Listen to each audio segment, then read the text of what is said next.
This is the BBC. This podcast is supported by advertising outside the UK. BBC Sounds. Music, radio, podcasts. It's Christmas, it's leftovers, it's jollity. It's a reminder of what it's all really about, which means it's the food programme. With me, Sheila Dillon. I hope you enjoy the mix. I think when pressed, most people might say that what they really love about Christmas is the leftovers, you know, picking up the carcass of the bird and sandwiches with stuffing and cranberry sauce on it. And also the stress is gone. The best bit. We always have a fight, my mother and I, about how many roast potatoes we have to make. I'm always like, more, because my absolute favourite thing is going into the fridge in the Twixmas time and getting a cold roast potato and then dunking it into mayonnaise. Just eating it. So good. Welcome to this Christmas edition of the food programme with me, Sheila Dillon, and chef Thomasina Miers. We're in Tommy's London kitchen where she's teaching me the art of turning Christmas Day leftovers into dishes that are, possibly, even better than the big feast. Turning potential waste into pleasure, in fact. We'll also be making some video calls to people whose Christmases are unlikely to feature in any TV Christmas ads, but who remind us that beneath the beeping tills and bells crying spend, spend, spend, there's still something that resounds in most of us at this time of year. In the time of war, we have an occasion to rethink the meaning of the Christmas, and I think Christmas can give us some a little magic.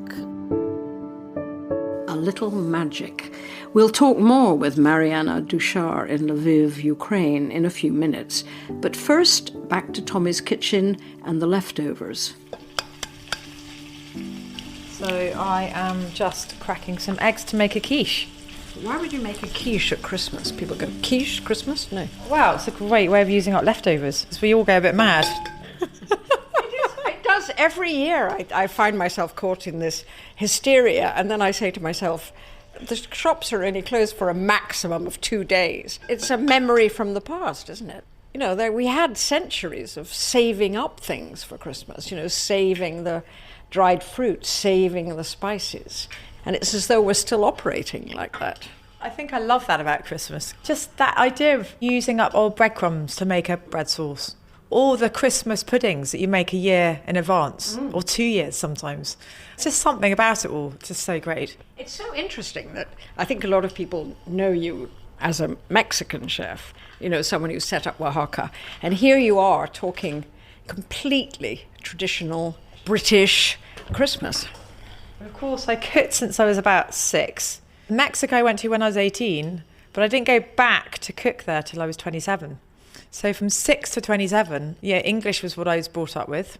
And then all the different influences, living in Shepherd's Bush, all those Middle Eastern greengrocers, falling in love with all that side, Spain, where I went to all my exchanges, France, when I did modern languages.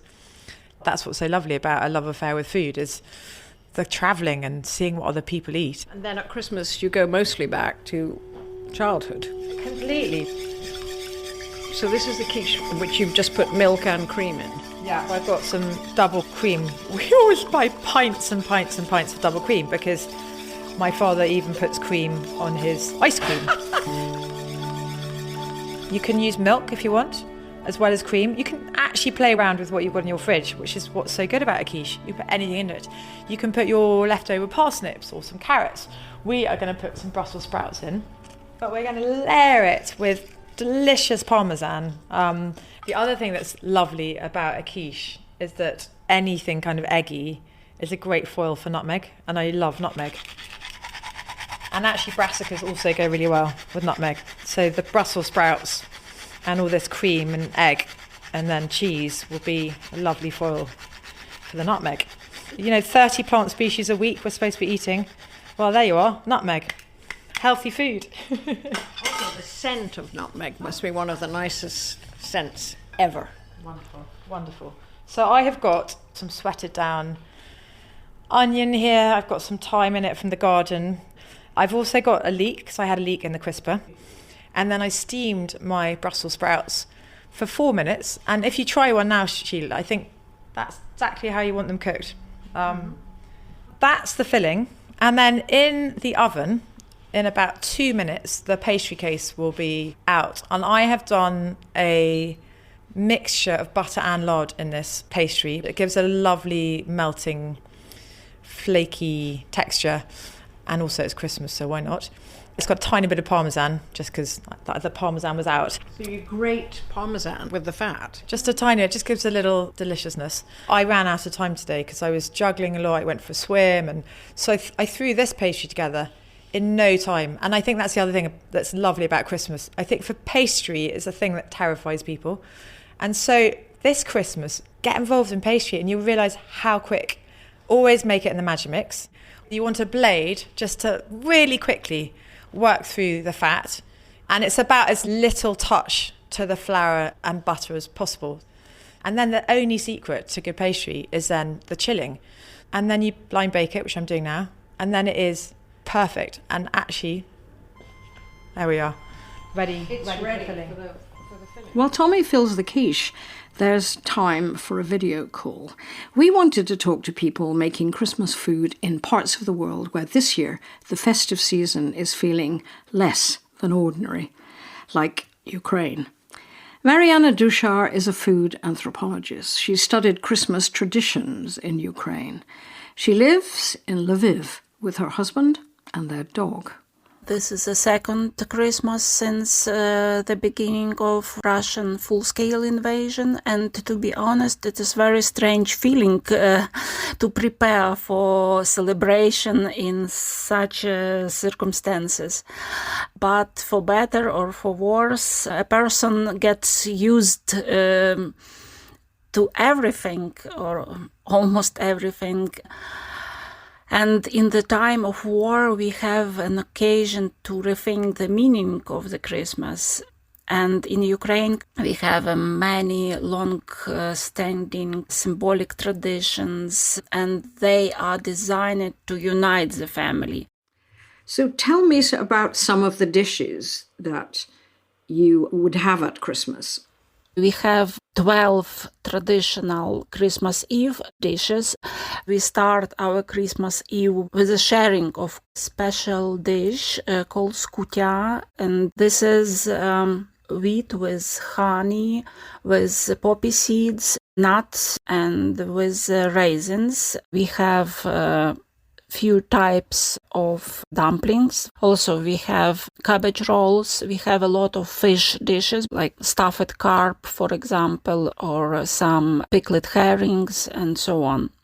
We finish our Christmas Eve also with kutia and with uzvar. Uzvar is a cold drink made from dried apples, prunes, and so on. It's very concentrated and very tasty, and sometimes this uzvar is added to our kutia because this is a two very old traditional and ritual dish. I remember we made some programs in Ukraine after the fall of the Soviet Union, and we had a recording from the main church in Kiev. It's some of the most beautiful singing I've ever heard.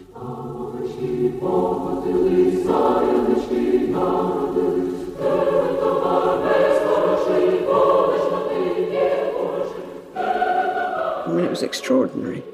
So music and singing is part of the celebrations.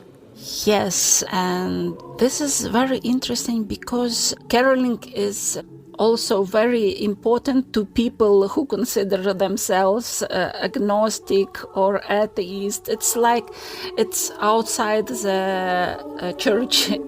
And this is the year that you have changed the date of your Christmas. I mean, you used to follow the Orthodox tradition, and it was later, wasn't it? Yes, this is a first year the church adopted official changes to the church calendar, and it's also very important because this is like an Orthodox tradition, and Russia still celebrate Christmas in January, but we are not Russia, and this is one of the signs of not being Russia. And this is very important.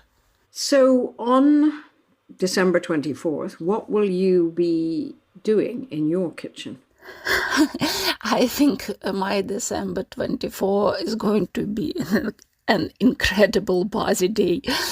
While my husband will be busy cleaning our house and entertaining our dogs, I will be prepare the festive table with nice dishes, with some decoration, and we will be waiting for our family to visit. And I hope there will be no air raid or blackouts or other not very pleasant war addition to our everyday life, yes. Mariana Dushar in Lviv, Western Ukraine, where Christmas traditions now have added meaning. There's no war to deepen our feelings about Christmas here, but in the UK this winter, the Trussell Trust says it will deliver over 1 million emergency food parcels, the highest number since they were founded in 1997. And according to a research briefing in the House of Commons Library, there are now well over 2,500 food banks operating in the UK. Back to our Christmas leftover masterclass with Thomasina Miers. All right, so where are we with the quiche is in the cooking now? In the oven, and I have some leftover turkey, which I'm going to devil, essentially just rolling it in a bit of flour, a bit of mustard, and then frying it in butter. You can add a bit of Tabasco if you like heat, and getting it crispy, lots of golden fried crispy bits. If you want to try any of these recipes, they'll be on our website and we'll share a link to them on our social media. I mean, there is something delicious about turkey, but if you're feeling pinched for pennies, just buy the legs. They're the best bit. 2 turkey legs will easily feed 12, 14 people Christmas Day. So we're going to toss this in some crisp lettuce, some of the pickled shallots, and a grating of parmesan, and that is it. Oh, no, I forgot the best bit.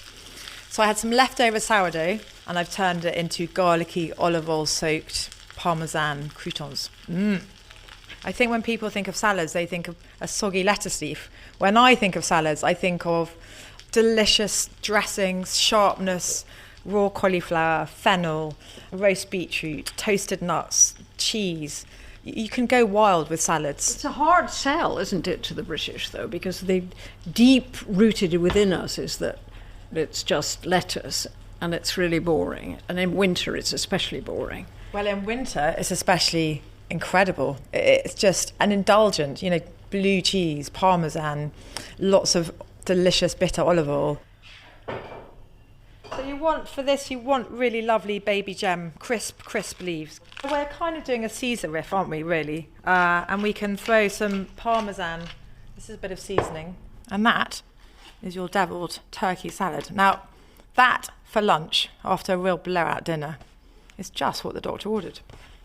Over the last few weeks, we've been in touch with World Vision, which is a charity working in many refugee camps around the world.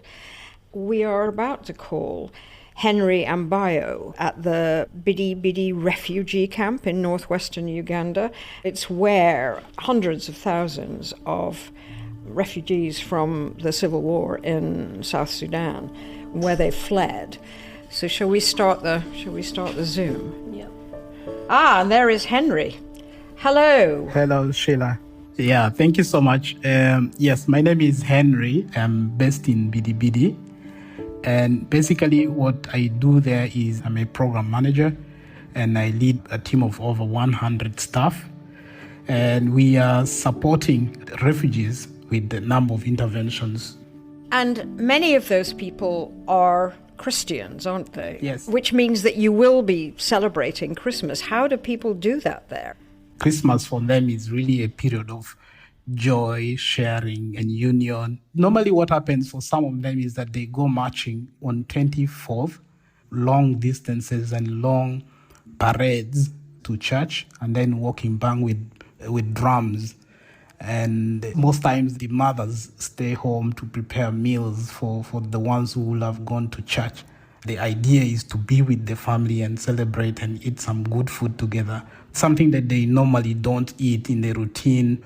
So likely you will see people who are happy, you will see people who are excited, but of course the realities of life hit on, I think, on the very day of Christmas when they're not able to actually have the meals that they desire and want to have. So how are cooking facilities? I mean, is it communal cooking? So within the different households, the refugees are settled in a way that every household has a plot of land, and within the households, they have their own, of course, cooking arrangements where they cook as a family. Sometimes it's an extended family where they cook communally and share one meal all together as one.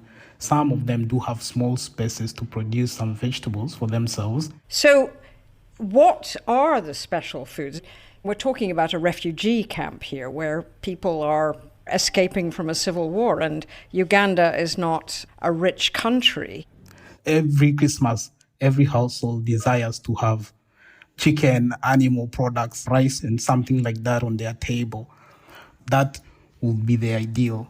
Some of them rare chicken, but again, other demands come up and somebody decides to sell the chicken to be able to buy clothes for the children, because it is also a valuable item that you need to be able to buy for your children. What about you, Henry? I mean, you have what must be a pretty stressful job. Do you get to relax and drum and walk to church and eat something special? Yeah, so if I'm around within the settlement, yes, sometimes I go to church. It's actually almost the same culture or tradition that we do follow. You just want to come back and have a nice meal with your family during Christmas. But of course, the driving motivation to continue serving them is knowing that every day you have a child going hungry within the settlement or even within the world somewhere else. So that is a driving motivation for me to continue serving them, even sometimes foregoing my own Christmas to be able to support them. I think it's amazing what you're doing, Henry. And I think we've lost the sense in the developed world that it's really hard to grow food and it comes from somewhere and it takes sweat to grow food. It's a miracle. Therefore, I think we need to rethink our attitudes to wasting food. It's immoral to throw food away in terms of the environment, in terms of the wildlife it kills when you grow food. And I think we have to start really treasuring food. And every time we eat, just be thankful. So thank you so much for telling us about your Christmas. 2.4 million people have had to flee from the war in South Sudan.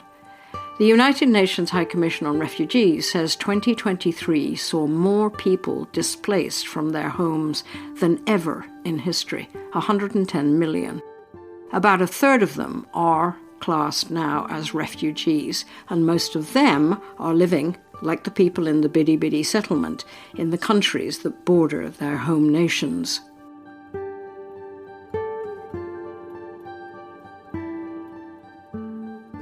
I mean, that's what's interesting about this, Tommy. It's not rigid recipes. You're almost showing us how to be creative.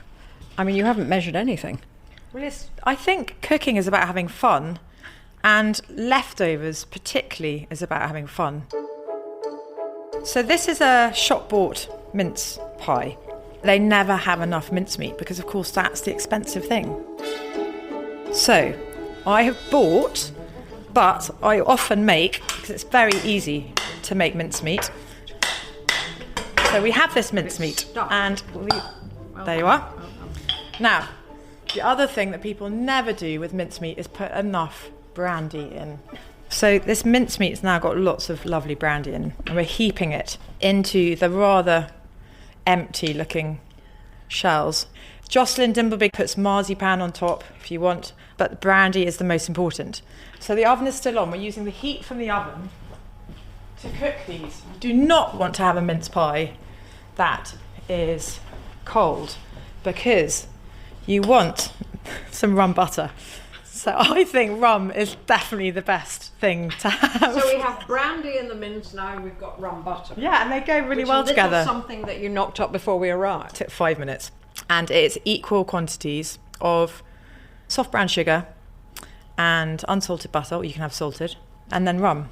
It's got to taste rummy. And then you just pop the lids back on. Now you see, that's looking good now.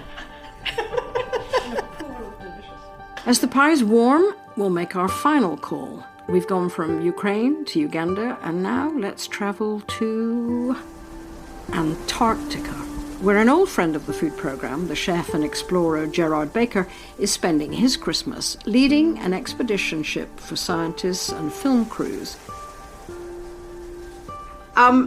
Gerard, you're about as far away from us as it's possible to be. Quite a long way, yes. I'm in the Southern Ocean, just sailing south from South Georgia Island to Antarctica. So we've just passed a 12-mile-long iceberg, which was pretty impressive. Destined to be a white Christmas, I think. You've spent a lot of Christmases in Antarctica, it seems to me. Yeah, I have. I think in 30 years since I first came south, and it is 30 years, it's a long time, I've managed about 5 or 6 Christmases in the UK. Will you all, crew and passengers, will you all eat together on Christmas Eve? So the expedition team, with the 20 of us, we'll have our little Christmas Eve soiree together.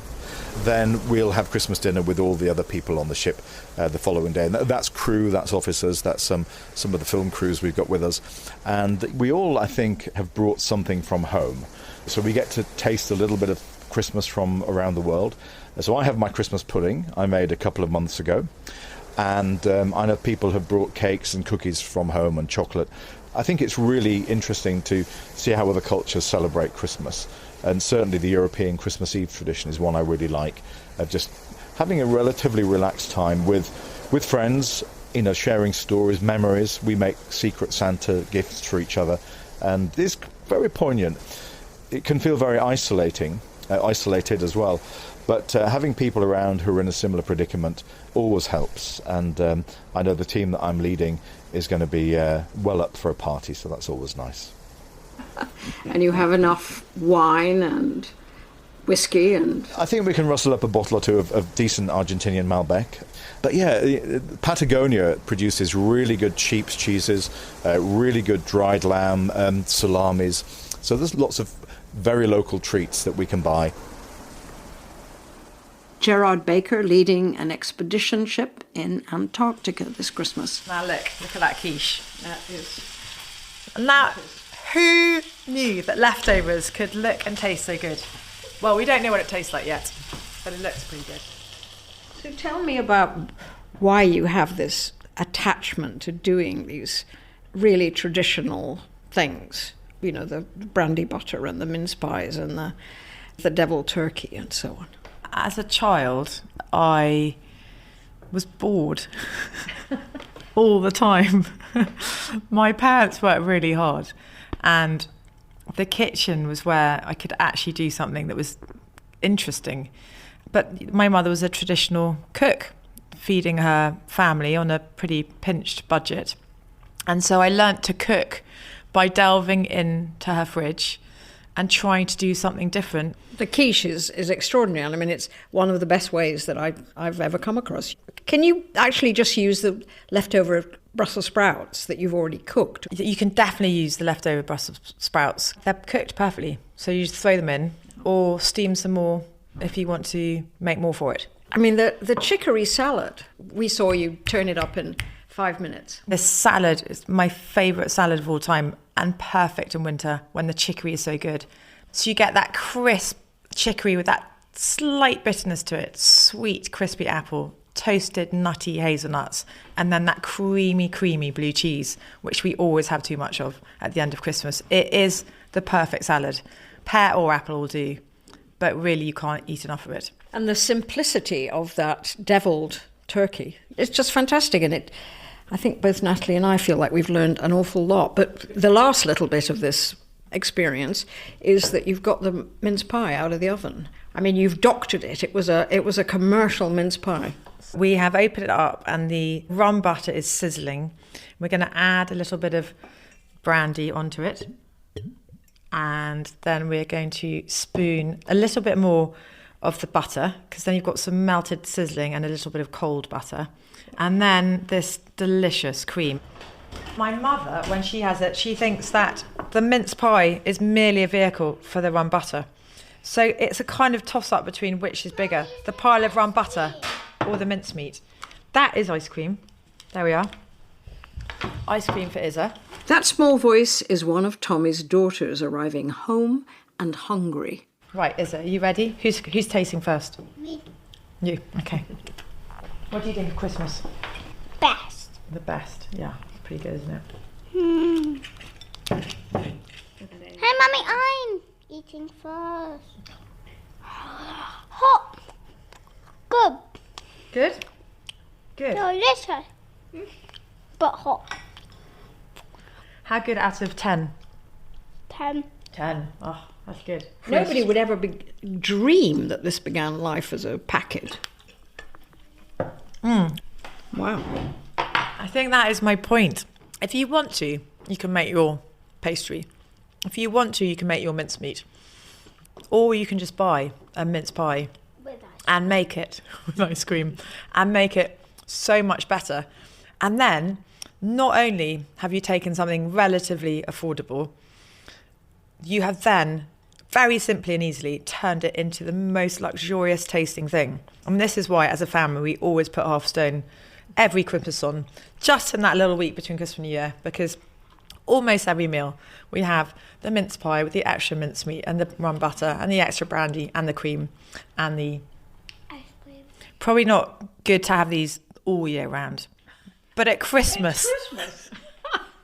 It's almost like your philosophy is, that's quite a nice mince pie and you could eat it like that. But if you could make it even better, then you should.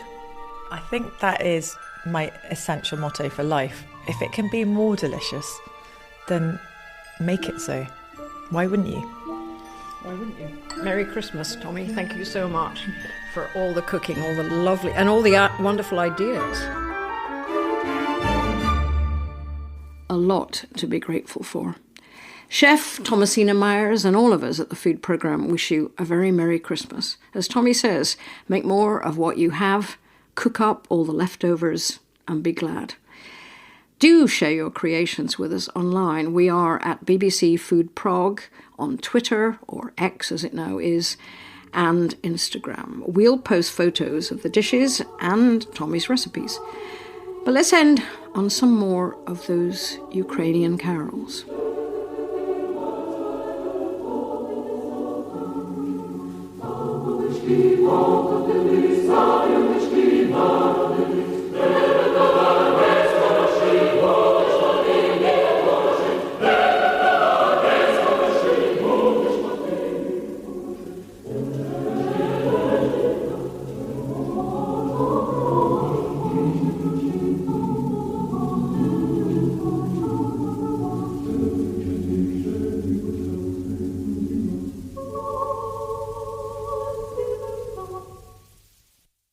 Producer Natalie, Donovan and I thank you for listening and hope you've enjoyed it.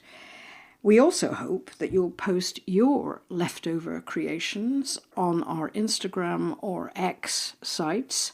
Our handle is at BBC Food Prog. Thanks. From fire-breathing dragons to helpful hobs. From mountain-top giants to lock-bound kelpies. Mythical creatures are all around us, if we know where to look.